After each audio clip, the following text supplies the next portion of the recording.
there's a certain man named Kingsley Obieku. For most Nigerians who started supporting the Super Eagles in the 2000s, definitely they won't know him, but he was a member of the gold-winning team, talking about the 1996 Olympic Games.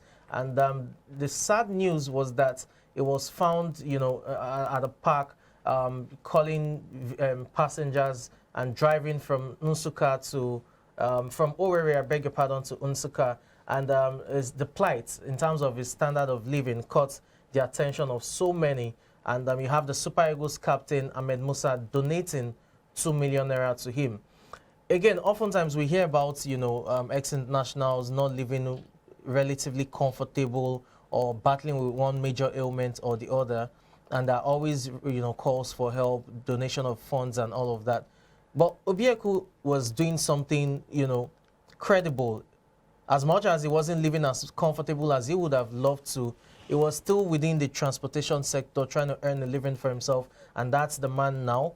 As I said earlier, I played with the likes of Kano Nwakwo and Fini George and the rest of them during the 1996 Olympic, team that won the gold medal. So, good gesture there from Ahmed Musa, 2 million naira. And Obieku has confirmed that he has received the amount. Something is a good one, but all of us, even those of us that we are not football stars, or probably we are playing active football, but in our own little way, we are contributing to the development of the game. Definitely. Let me call it, we should all reflect on it, because nobody can ever be a champion for life. And when we are still very active, it's always very good that any resources that come to our hand, we should ensure that we invest and ensure that that investment are credible investment, not kind of a scam investment. Yes. The man Obieku, I'm so sure that during his active days, money actually passed through his hands. But what does he actually use those money to do?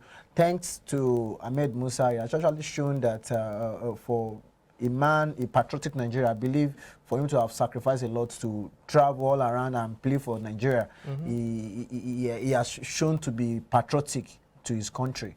But nevertheless, I wish Obieku, I wish him well, and he should make use of the money that has been given to him to invest in proper ventures.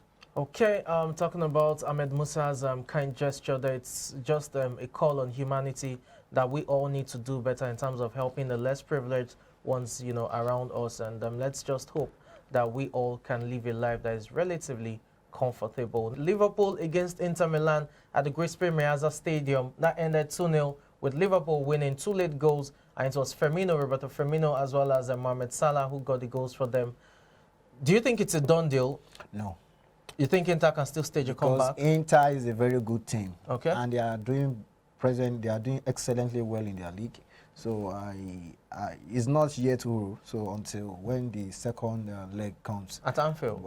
So let's be hopeful that the Liverpool, they will continue the good momentum which they've started since Mohamed Salah came back. Even without him, also Liverpool has also they won all games. They won all games. So hopefully, let's see the second leg. Anything can happen in game of football. At least we've seen a team that will come back and score 3 goals from 3 goals. We have. So anything can happen in the game of football.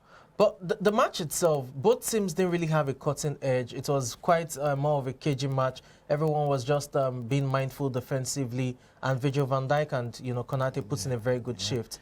The first attempt at goal for Liverpool was that Firmino's header that resulted into the opening goal. The second was Salah. Inter Milan didn't even have a shot on target at all.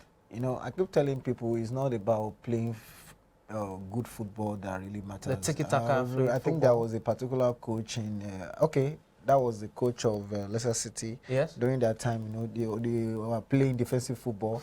And they played defensive football from the beginning of the season to the end of the season. It is not that maybe the players are so spectacular like that, but the tactics which the coach actually used help the team. But looking at the match yesterday, we can categorically say that all the players, both the Inter and the Liverpool, they gave a good account of themselves, and hopefully by the second leg we will see what the result will be.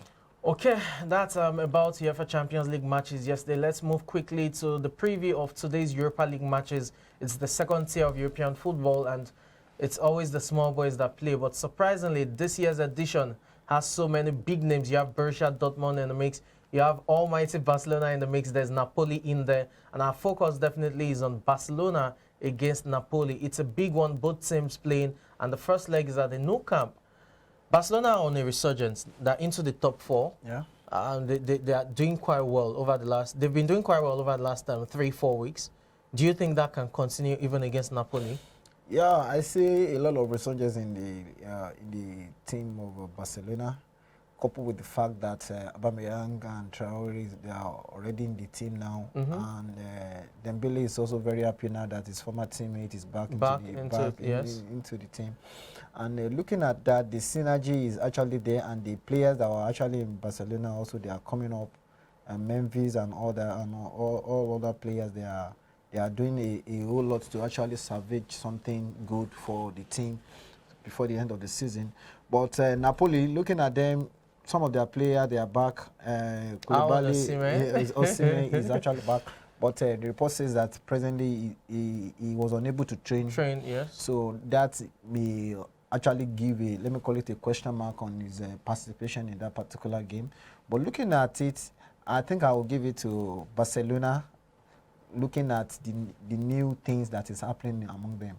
Xavi is beginning to, string his magic, so to speak. Okay, before I go on a short break, we'll definitely talk about Borussia Dortmund. That's another giant playing at this year's Europa League competition, and they will be playing against Rangers. That's a tricky one. Rangers are not also a bad side, especially in this competition. Yeah, but we can't compare Borussia Dortmund with Rangers. But they didn't perform well during the Champions League. That's why they got demoted to the Europa League in the first place.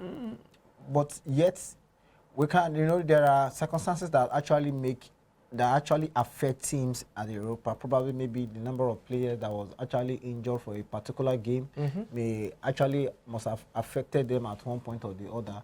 But Rangers also, they have a very good team. They won the team that actually won the league title last season. I think they are still together. So with that, let me call it, the development is still on. So if they actually play as a team, they may be lucky, but there is no team is actually a pushover in this particular competition. So anything can happen. Like I always say, anything can happen in the game of football.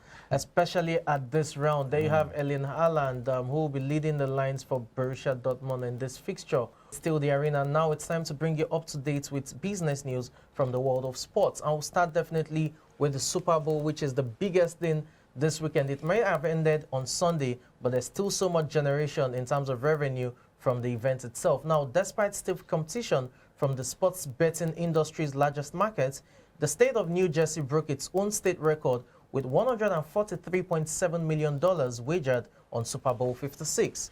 The record total from the Los Angeles Rams' 23-20 win over the Cincinnati Bengals, which includes online and retail, was up 22.4% from the $117.4 million bettors shelled out for the Tampa Bay Buccaneers win over the Kansas City Chiefs last year. Super Bowl 56 provided other states with record handles thanks to the growth of legal sports betting throughout the United States. Nevada reported a record handle of $179.8 million, a 32% uptick year over year, while Illinois took in $60.5 million for the game, up $15 million compared to Super Bowl 55. Montana saw $700,000 saved through its sports book, which is a 41% increase year over year, while Sunday's game also created a lucrative opportunity for bettors in New Jersey as the net win by operators in the state decreased by 33% from last year's $7.8 million. New Jersey is familiar with setting records. Last year, the Garden State reported a record handle of $10.9 billion in 2021, which is up from a previous total of $6 billion in 2020. Now, still talking sports business, Viacom CBS saw revenues rise 16% year over year in the fourth quarter of 2021 to $8 billion, just as the company announced a major rebrand. As of Wednesday, the company changed its name to Paramount, aligning its brand with flagship streaming service Paramount Plus.